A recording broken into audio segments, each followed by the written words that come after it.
What if I told you the greatest canals in history weren't built with machines, but with muscle, wood, rope, and pure human grit? Long before excavators and diesel engines, ancient empires were cutting through earth like it was butter. And the crazy part? The tools they used were almost painfully simple.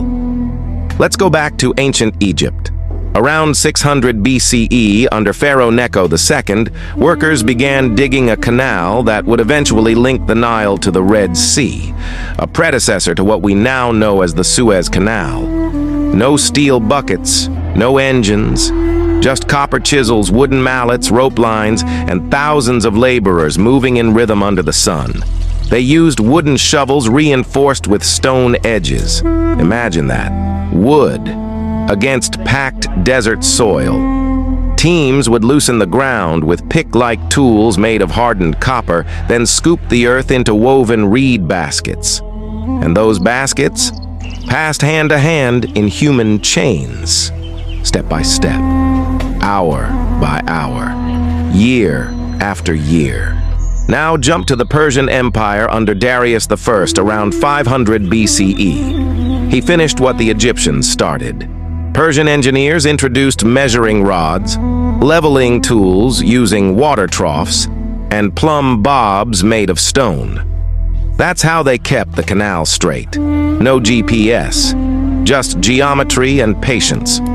Over in China, centuries later, during the Sui dynasty in 605 CE, millions worked on the Grand Canal under Emperor Yang, what we now call the Grand Canal. They used iron-tipped spades, wooden wheelbarrows, and early pulley systems. Yes, pulleys. Simple wooden frames with rope and counterweights to lift heavier soil from deep trenches. It was basic physics, but it changed everything. And don't forget Rome. Roman engineers digging water channels across Europe relied on the dolabra, a hybrid tool, part pickaxe, part shovel. They combined it with surveying tools like the groma to align long, straight cuts across miles of land.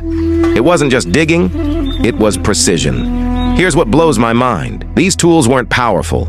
The people were. Every canal you see on a map today, every trade route, every farming revolution, every empire that rose because food could move faster, started with someone swinging a copper blade into dirt, blisters, sweat, coordination, and surprisingly smart engineering. And when you think about it, those simple wooden shovels and rope pulleys didn't just move Earth. They moved history.